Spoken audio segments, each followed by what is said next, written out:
Hello and welcome back dear finance manager. आपका स्वागत है आपके अपने इस यूट्यूब चैनल पे जिसका नाम है बिजनेस स्टडीज़ क्लासेस। और मैं सीए रौनक अग्रवाल और हम पढ़ते हैं साथ में business studies.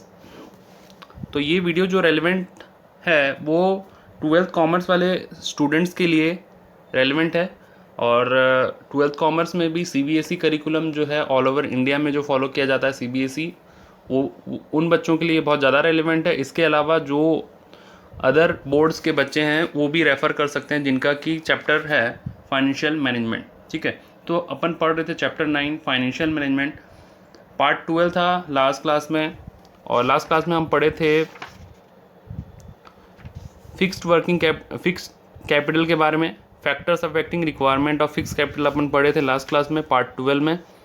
Today is part 13 and today we will learn about working capital. ठीक है, वर्किंग कैपिटल के बारे में अपन पढ़ेंगे और वर्किंग कैपिटल क्या होता है, कितने टाइप के वर्किंग कैपिटल होते हैं, कैसे निकाला जाता है, टोटल जो इन्फॉर्मेशन है आज वो आप इस वीडियो में आपको मिलेगा। आगे बढ़ने से पहले मैं थोड़ा सा ये बता दूं कि ये जो टॉपिक है इससे डायरेक्ट क्वेश्चन तो नहीं आता, बट इसमें से क्वेश्चन ये बेस है। अगर आप इसको समझेंगे तो आगे का टॉपिक आपको समझ में आएगा अच्छे तरीके से, अदरवाइज़ आपको आगे का टॉपिक समझ में नहीं आएगा। हाँ, इससे इनडायरेक्ट क्वेश्चन आते हैं और इसका कॉन्सेप्ट क्लियर होना आपको बहुत ज़्यादा ज़रूरी है। ठीक है, तो जैसे कि पार्ट 12 में भी मैं थोड़ा सा हिंट्स दिया था आपको कि वर्किंग कैपिटल क्या होता है। जो डे टू डे बिजनेस को चलाने में हेल्प करता है उस कैपिटल को बोलते हैं वर्किंग कैपिटल। ठीक है, डे टू डे बिजनेस में आपका कुछ कुछ पैसा आपके हाथ में होना चाहिए, मतलब बिजनेसमैन के हाथ में होना चाहिए, चाहे कंपनी हो, चाहे सोल प्रोप्राइटर हो, चाहे पार्टनरशिप हो। हर वो बिज़नेस में कुछ पैसे डे टू डे रनिंग के लिए जो प्रोप्राइटर है, जो बिजनेसमैन है, उसके इन हैंड होना चाहिए, उसको बोलते हैं वर्किंग कैपिटल। ठीक है, जैसे कि फॉर एग्जांपल आपके स्क्रीन पे आप देख पा रहे हैं करंट एसेट्स लिखा है। अब मैं ये समझता हूँ कि करंट एसेट और करंट लायबिलिटी तो आपको पता ही होगा, आप 11th क्लास पास होकर के आए हैं। तो first is cash in hand. Cash in hand मतलब जो लिक्विड कैश जो अपने हाथ में होता है उसको बोलते हैं cash in hand. Cash in bank मतलब जो बैंक में हमने पैसा जमा करवा के रखा है उसको बोलते हैं कैश एट बैंक। इसके अलावा डेटर्स, स्टॉक मतलब जो पता ही है, स्टॉक मतलब जो आप बिजनेस में आप रखे रहते हैं फॉर जिसको बाय एंड सेल करते हैं आप, उसको बोलते हैं स्टॉक इन्वेंट्री। ठीक है, बिल्स रिसीवेबल, तो ये सब का होना आपके बिजनेस में ज़रूरी है। तो ये सब माना जाता है वर्किंग कैपिटल, लेकिन एग्जैक्ट डेफिनेशन वर्किंग कैपिटल का जो है वो मैं बताऊंगा अभी। ठीक है, तो आप समझ पा रहे होंगे ये सारा चीज़ डे टू डे आपके करंट लायबिलिटीज़ में भी अगर अपन देखें तो bank overdraft, creditors, bills payable, short term डेप्ट, ये सारे भी आपके बिजनेस में डे टू डे फंक्शनिंग में होते ही हैं। ठीक है, तो वर्किंग कैपिटल का मतलब क्या होता है? वर्किंग कैपिटल मतलब आप एक तरीके से ये भी बोल सकते हैं कि जो कैपिटल फिक्स नहीं है वो वर्किंग कैपिटल है। ठीक है, अब वर्किंग कैपिटल का बुकिश डेफिनेशन क्या है? वर्किंग कैपिटल रेफर्स टू, यही है बस। अब ये क्या है? Working capital equals to current asset minus current liability. मतलब ये current asset minus current liability कर देंगे तो वर्किंग कैपिटल आ जाएगा। अब आप पूछेंगे कि बुक में क्या लिखा हुआ है? बुक में लिखा हुआ है working capital refers to excess of current asset minus current liability. Excess of current asset minus current liability. Example के तौर पे आपका करेंट एसेट है यहाँ पे, इस सब का टोटल 50K यानी कि 50,000 है। अब यहाँ पे करेंट लायबिलिटी जो है वो है 30,000। तो यहाँ पे आपका वर्किंग कैपिटल क्या आएगा? Simply 50 minus 30 equals to 20,000। ठीक है, so it is that simple कि वर्किंग कैपिटल क्या होता है? Excess of current asset minus current liability. ठीक है, तो एक बार मैं इसको रब कर देता हूँ।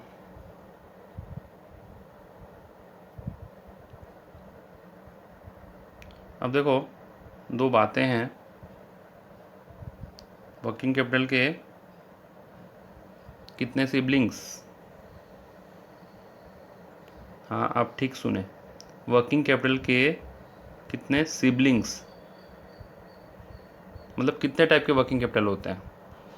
2 टाइप के। First one is gross working capital, second is net working capital. First is gross working capital, second is net working capital. ठीक है, तो ग्रॉस वर्किंग कैपिटल क्या होता है? This refers to the investment in all the current asset. ठीक है, all the current asset. आप बोलेंगे सर इतना ऑल को इतना ज़ोर से क्यों बोल रहे हैं? क्योंकि ऑल इसीलिए बोल रहा था कि आपके दिमाग में ये रह जाए। ऑल द करेंट एसेट, आप भी अपने मन में बोलेंगे एक बार, all the current asset. Gross working capital होता है ऑल द करेंट एसेट। जो करेंट एसेट होता है उसका टोटल होता है ग्रॉस वर्किंग कैपिटल। ठीक है, जैसे कि अब अभी अभी अपन एग्जांपल लिए थे कि करेंट एसेट कितना था 50, तो ग्रॉस वर्किंग कैपिटल कितना हो गया 50, और करेंट लायबिलिटी अपने लिया था 30,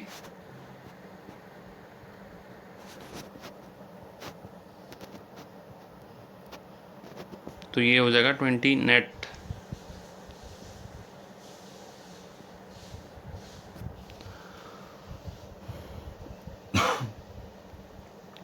तो यहाँ पे करंट एसेट जो है 50 है, तो इसको हम अपन ग्रॉस वर्किंग कैपिटल भी बोल सकते हैं। तो अगर आपसे यहाँ पे कोई पूछे तो ग्रॉस वर्किंग कैपिटल कितना है 50, ठीक है, और वर्किंग कैपिटल कितना है 20, लेकिन इस जो ये जो 20 है इसको नेट वर्किंग कैपिटल भी बोला जाता है। ठीक है, नेट वर्किंग कैपिटल क्या होता है? Excess of current asset minus current liability, ये 20 है। अभी थोड़ी देर पहले जो मैं आपको बोला excess of current asset minus current liability, वो नेट वर्किंग कैपिटल को बोला जाता है। और ग्रॉस वर्किंग कैपिटल अगर आपसे कोई पूछ ले तो आप क्या बोलेंगे? करंट एसेट का टोटल जो हो जाता है वही ग्रॉस वर्किंग कैपिटल होता है। ठीक है, लेकिन इसमें एक बात है, ये जो 50 है ना, ये 50 कन्वर्टेड इनटू कैश होना चाहिए।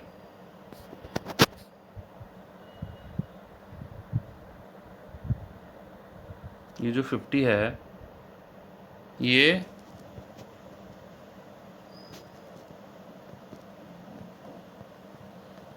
कन्वर्टेड इनटू कैश होना चाहिए। कितने दिनों में? It will be converted into cash with in 1 accounting year. ठीक है, it should be converted into cash with in 1 accounting year. अब 1 अकाउंटिंग ईयर मतलब क्या? 1 साल के अंदर अंदर ये कन्वर्ट हो जाना चाहिए। किस चीज़ में? कैश में, कैश इन हैंड बन जाना चाहिए। मतलब जो आपका डेटर है वो उससे पैसे आ जाना चाहिए और आपके पास कैश आ जाना चाहिए। ठीक है, और जो स्टॉक है उसको भी आप सेल करके आपके पास आपके हाथों में कैश आ जाना चाहिए। कैश इन हैंड और कैश इन बैंक दोनों इक्वल माना जाता है। चाहे आपके बैंक में पैसा आए चाहे इन हैंड आपके पैसे आए, उसको बोला जाएगा कैश। ठीक है, so when it will be termed as current asset. Current asset को ग्रॉस वर्किंग कैपिटल कब बोलेंगे? जब उसके पैसे आ जाएंगे आपके उसके पैसे आ जाएंगे, यानी कि कैश आ जाएगा, कैश इन हैंड हो या कैश एट बैंक हो, विद इन 1 अकाउंटिंग ईयर। अब 1 अकाउंटिंग ईयर का मतलब तो मेरे ख्याल से आपको पता होगा, अकाउंटिंग ईयर और कैलेंडर ईयर। देखो वो अपना यहाँ टॉपिक नहीं है, बट स्टिल मैं थोड़ा सा आपको आइडिया देता हूँ। अकाउंटिंग ईयर मतलब वो होता है जो अप्रैल टू मार्च अपन 1 साल काउंट करते हैं। ठीक है, उसको बोलते हैं अकाउंटिंग ईयर। ठीक है, और कैलेंडर ईयर कौन सा होता है? कैलेंडर ईयर जब जैन टू दिसंबर जो अपन कैलकुलेट करते हैं, 1 जैन टू 31 दिसंबर, जो 31 की नाइट को अपन पार्टी करते हैं, वो कैलेंडर ईयर का करते हैं पार्टी। ठीक है, और अकाउंटिंग ईयर अपना होता है 1 April to 31 March of next year. जैसे कि अपन अभी 1 अप्रैल 2022 31 मार्च 2021, वो हो जाएगा 1 अकाउंटिंग ईयर। क्लियर है? अगर मान लीजिए किसी डेटर ने, कोई आपका डेटर है 20,000 का, और वो आपको 31 मार्च 2021 तक पैसे दे देता है, तो वो ग्रॉस वर्किंग कैपिटल माना जाएगा। ठीक है, उसी तरीके से ये सारे पैसे अगर आपके पास 31 मार्च 2021 तक अगर आ जाएं तो वो माने जाएंगे आपके ग्रॉस वर्किंग कैपिटल में। ठीक है, एग्जाम्पल ऑफ करेंट एसेट मैं दे चुका हूँ। एग्जाम्पल क्या है? Cash in hand, cash at bank, debtors, stock, bills receivable. Bills receivable मतलब आपने किसी पार्टी को बिल रेज किया है। बिल्स ऑफ एक्सचेंज आप पढ़े ना क्लास 11th में? हाँ, तो आपने किसी पार्टी के ऊपर बिल रेज किया है और आपको उससे पैसा मिलने वाला है, तो वो बिल्स रिसीवेबल माना जाता है। शॉर्ट टर्म इन्वेस्टमेंट मतलब आपने जो इन्वेस्टमेंट किया हुआ है जिसके पैसे आने वाले हैं 6 महीने के अंदर या 3 महीने के अंदर, वो सारे शॉर्ट टर्म माने जाते हैं। Short term loans and advances यानी कि जो आपने लोन दिया हुआ है किसी को और उसके भी पैसे आ जाएंगे आपके 6 महीने के अंदर। ठीक है, और प्रीपेड एक्सपेंसेस मतलब क्या होता है कि जैसे आपने खर्चा किया हुआ है, एडवांस कहीं पे बुकिंग कराया हुआ है, जैसे कि होटल का आपने बुकिंग करवा दिया एडवांस में, ठीक है, या फिर टेलीफोन के खर्चे आपने एडवांस में दे दिए, तो बोलते हैं ना प्रीपेड है। अब जो आपका फ़ोन जो है प्रीपेड है कि पोस्टपेड है बोलते हैं, तो प्रीपेड मतलब वही होता है कि एडवांस में आपने पैसे दिए हुए हैं। तो प्रीपेड में आपने क्या किया हुआ है? एडवांस में पैसे दिए हुए हैं। जैसे कि जियो का 3 मंथ्स का रिचार्ज होता है, 3 मंथ्स का एक साथ होता है ना, 599 और समथिंग लाइक दैट, जो भी आपका प्लान है, जितना भी आपको इच्छा है रिचार्ज करने का, जियो में डोनेट करने का, तो वो प्रीपेड होता है ना, पहले से आपने प्लान लिया हुआ होता है और फिर 3 महीने तक यूज़ करते हैं। So that we called prepaid expenses, और वो भी आपका बनता है करेंट एसेट में। Income earn but not received. Income earn but not received मतलब जैसे मान लीजिए कंपनी ने कुछ पैसा कमाया हुआ है लेकिन उसको पैसा मिला नहीं है अभी तक। फॉर एग्ज़ाम्पल कंपनी ने गुड्स सेल कर दिया है, या फिर इससे बेटर एग्जांपल है कि कंपनी ने कोई सर्विस प्रोवाइड की हुई है। सपोज़ कंपनी एक सर्विस प्रोवाइडर है, कंपनी जो है सर्विस प्रोवाइड करती है, सपोज़ मान लीजिए रिपेयर वगैरह का सर्विस प्रोवाइड करती है, तो उस केस में कंपनी ने रिपेयर का सर्विस दूसरे किसी पर्सन को प्रोवाइड किया है। कंपनी ने रिपेयर का सर्विस किसी पर्सन को प्रोवाइड किया है, तो उससे रिपेयर तो कर दिया कंपनी ने, लेकिन वो पर्सन जो है वो पैसा नहीं दिया है कंपनी को, तो वो माना जाएगा income earn but not received. ठीक है, तो ये भी बनता है करंट एसेट। ठीक है, खैर ये तो मेरा टॉपिक नहीं है, बट स्टिल मैं आपको बता देता हूँ, क्योंकि मे भी ऐसा है कि हर टाइप के बैकग्राउंड के बच्चे आ जाते हैं इस चैनल पे, तो कईयों का कॉन्सेप्ट क्लियर नहीं होता है, तो इट्स माई ड्यूटी कि सबको एक कॉमन प्लेटफॉर्म में लेकर के आके अपन अंडरस्टैंड करें जो भी टॉपिक है। नाउ अभी करेंट लायबिलिटी क्या होता है? Current liability bank overdraft first है। करेंट लायबिलिटी में बैंक ओवरड्राफ्ट मतलब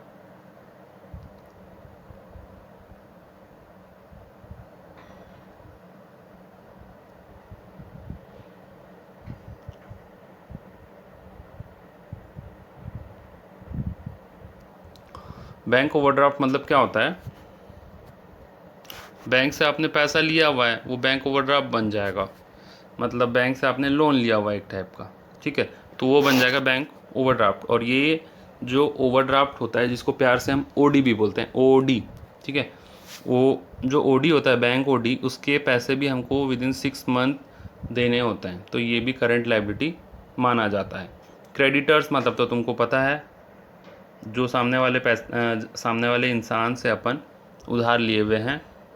और बिल्स पेबल का मतलब, अब जैसे मान लीजिए ये है कंपनी रिलायंस और ये है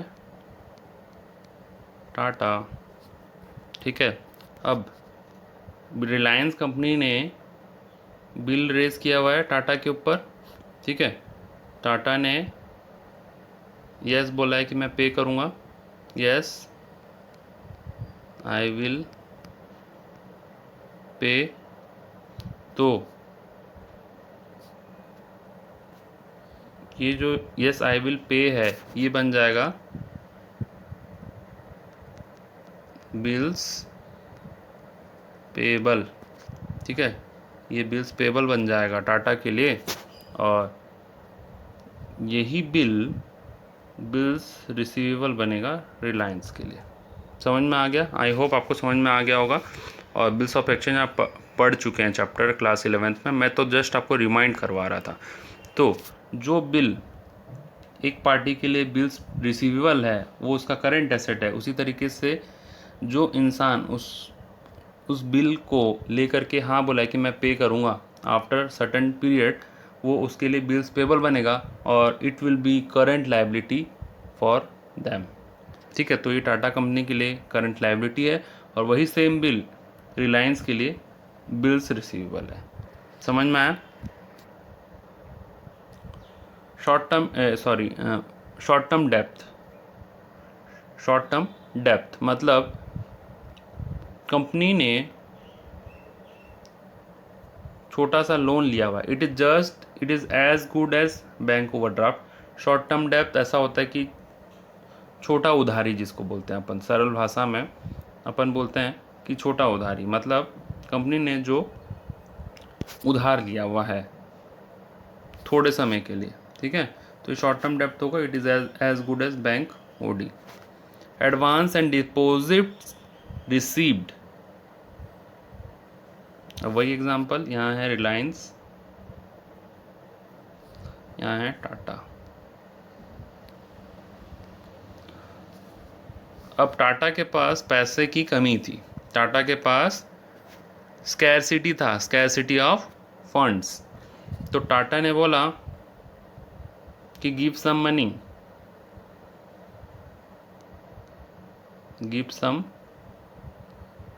किसको बोला? रिलायंस को। दो कंपनियां हैं, रिलायंस बोला ठीक है ले जाओ, लेकिन जल्दी चुका देना 3 महीने के अंदर। तो पैसे रिलायंस ने दिए टाटा को और 3 मंथ्स का टाइम दिया। तो अब ये जो ब्लू वाला पोर्शन है, अब 3 महीने के बाद रिलायंस तो अपना पैसा वापस मांगेगा ना। ये 3 महीने यहाँ पे बीत गए, सपोज मान लीजिए आफ्टर 3 मंथ ये पैसा रिलायंस तो पैसा वापस मांगेगा ना टाटा से। तो ये रिलायंस के लिए बनेगा short term loan and advances. ठीक है, ये जो पैसे हैं ये रिलायंस के लिए बनेंगे short term loan and advances. ठीक है, और यही पैसा एडवांस एंड डिपॉजिट रिसीव्ड बनेगा टाटा कंपनी के लिए। ठीक है, ये जो ब्लू कलर का लाइन आप देख रहे हैं वो बनेगा advances and deposit received for Tata company, and जो रेड कलर का लाइन आप देख रहे हैं वो short term loans and advances बन जाएगा रिलायंस कंपनी के लिए। ठीक है, समझ में आया? कॉन्सेप्ट इज़ लाइक दिस, इतना ही है कॉन्सेप्ट। तो जो पैसा एक पार्टी के लिए करंट एसेट है वो किसी के लिए करंट लायबिलिटी भी बन सकता है। समझ में आ गया? मैं आपको रियल लाइफ में जो होता है मैं वो एग्जांपल आपको बता रहा हूँ, प्रैक्टिकल एग्जांपल। क्लियर है ये चीज़? जिनको ड्रॉ करना है अच्छे से कर सकते हैं, मैं तो जस्ट एग्जांपल के लिए बताया।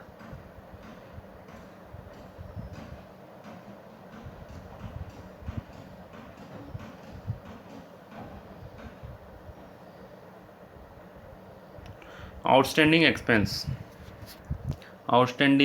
एक्सपेंस पोस्टपेड, आपका फ़ोन अगर पोस्टपेड है, पहले ज़माने में एक फ़ोन हुआ करता था, आप देखे होंगे, जिसको कि हम बोलते थे लैंड फ़ोन। ड्राइंग तो उतना नहीं आता मुझे, बट समझ लीजिए कि लैंड फ़ोन हुआ करता था। तो इसका क्या होता था, at the end of the month इसमें एक बिल आता था घर में। ठीक है, मतलब आप जब बात कर लेते हैं 1 महीने के बाद, तो मंथ एंड में बिल आता था जिसको कि अपन को ऑफिस जा कर के चुकाना पड़ता था। तो ये बनता था आउटस्टैंडिंग एक्सपेंस। ठीक है, अभी भी अगर आपने कुछ खर्चा कर दिया है लेकिन पेमेंट बाकी है तो वो बनेगा आपका आउटस्टैंडिंग एक्सपेंस, और ये भी बनता है आपका करंट लायबिलिटी। ठीक है,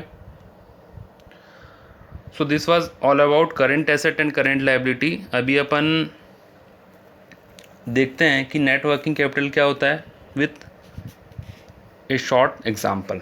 ठीक है, जैसे कि मैं बताया excess of current asset minus current liability जो होता है, ये इसको अपन बोलते हैं नेट वर्किंग कैपिटल। मतलब करंट एसेट से करंट लायबिलिटी को माइनस कर देंगे तो वो नेट वर्किंग कैपिटल माना जाता है। अब एक पॉइंट है कि current liability are the source of fund for acquiring current asset. Current liability are the source of fund for acquiring current asset.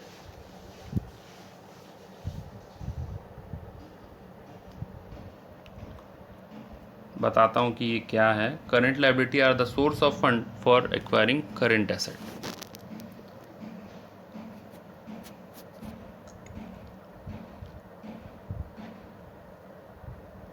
अब कंपनी जो है वो पेन मैन्युफैक्चर करता है। ठीक है, पेन मैन्युफैक्चर करता है तो उसके लिए रॉ मटेरियल्स क्या क्या होगा। First is plastic, second is ink, ठीक है, बेसिकली ये होगा, और थर्ड इज स्टील बोल सकते हैं आप, जो टिप में लगता है। ठीक है,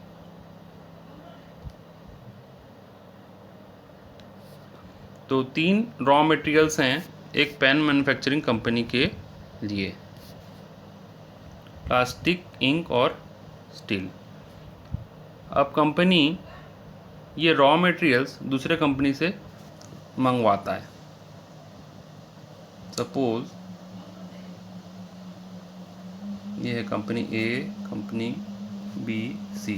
कंपनी ए से मिलता है उसको प्लास्टिक, कंपनी बी से इंक एंड कंपनी सी से स्टील मिलता है।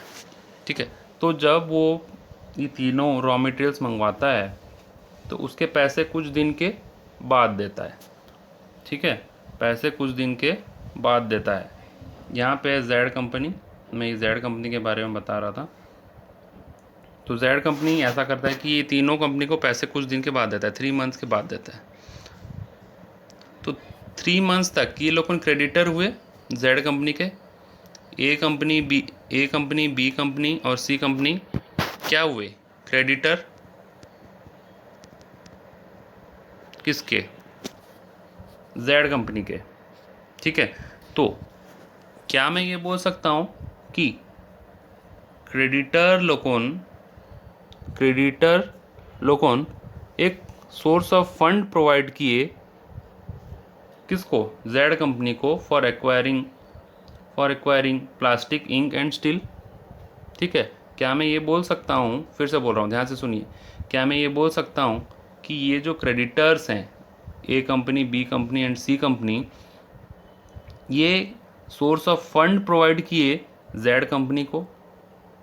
आप बोलेंगे नहीं बोल सकते। क्यों नहीं बोल सकता? भले ही ये लोगों ने रॉ मटेरियल्स प्रोवाइड किए हैं, लेकिन रॉ मटेरियल्स को ये भी तो कभी खरीदे होंगे या फिर बनाए होंगे, तो इनका तो फंड्स लगा है ना, उसमें पैसे तो इनके भी लगे हैं। तो ये ऐसा क्यों नहीं बोला जा सकता कि creditors provided funds for acquiring current assets in Z company? पैसे का फ्लो देखिए, ये ए, बी और सी जो हैं, ये रॉ मटेरियल्स प्रोवाइड कर रहे हैं जेड कंपनी को, तभी ना जेड कंपनी उससे पेन बना रहा है। तो अब ये जब रॉ मटेरियल्स प्रोवाइड कर रहे हैं तो इनका भी तो पैसा इसमें ब्लॉक है ना। तो अब जेड कंपनी के लिए ये तीनों क्या हुए, क्रेडिटर्स हुए। दैट मीन्स क्रेडिटर मतलब क्या, करंट लायबिलिटी। और क्या मैं ये बोल सकता हूँ कि current liabilities provide funds for acquiring current assets? फिर से सुनिए, क्या मैं ये बोल सकता हूँ कि current liabilities provides funds for acquiring current assets? ये करंट एसेट ही तो है, इन्वेंट्री है ये आपका, इसको मैन्युफैक्चर, इसको प्रोसेस करेंगे तभी आपका पेन बनेगा। तो जब तक आप इनको पैसे नहीं दे देते, ये आपके क्रेडिटर हुए, जेड कंपनी के क्रेडिटर हुए। अब क्रेडिटर ही तो फंड्स प्रोवाइड कर रहे हैं ना फॉर एक्वायरिंग पेन, तो इसीलिए बोला गया है कि current liability are the source of fund for acquiring current assets. ठीक है, अब इसकी जगह क्रेडिटर्स की जगह कोई और भी हो सकता था, शॉर्ट टर्म डेब्ट भी हो सकता था, जैसे बैंक से आपने पैसा लिया हुआ है। एकदम प्रैक्टिकल है।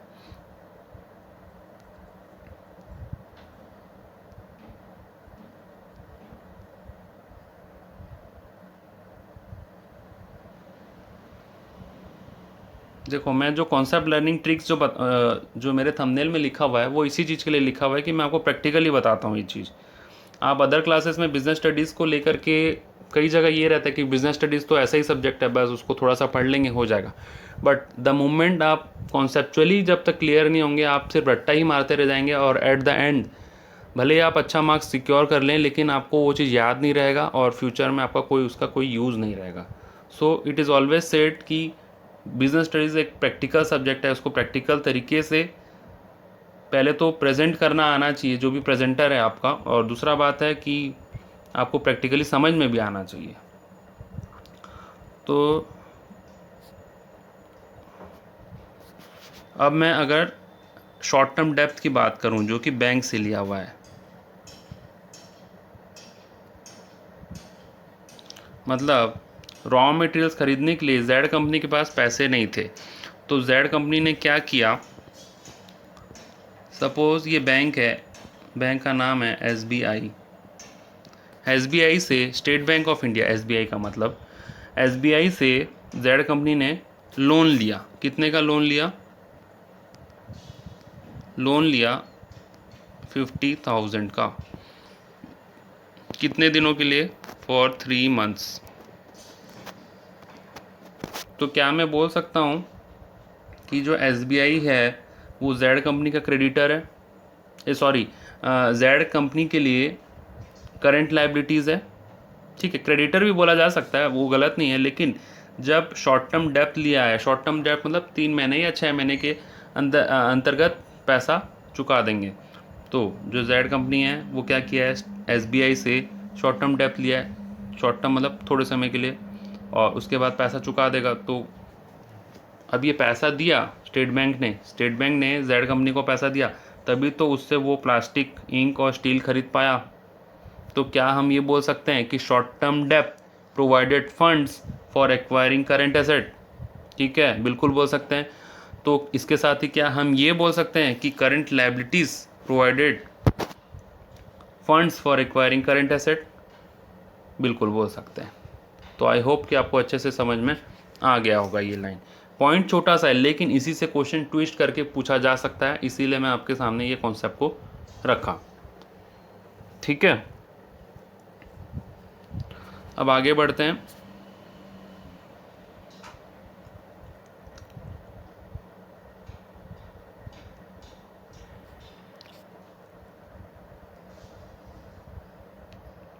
तो देखो,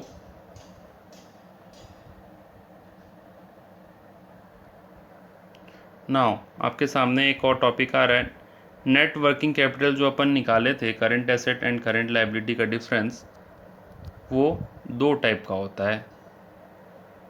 आप बोलेंगे 2 टाइप का? यस,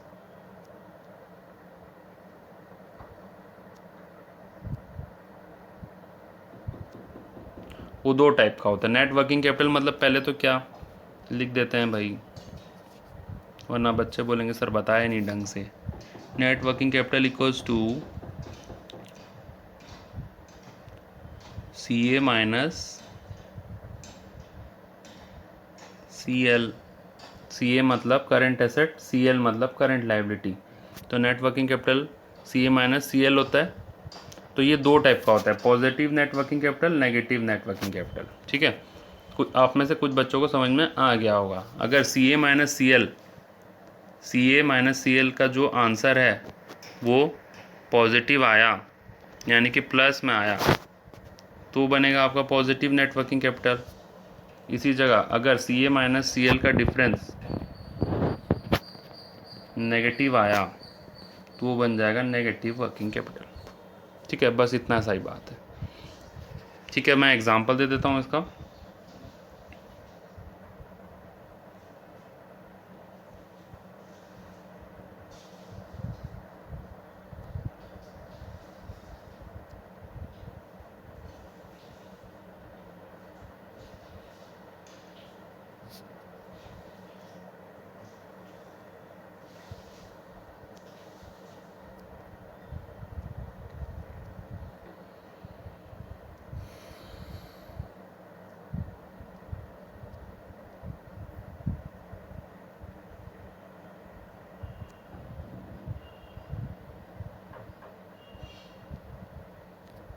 आपके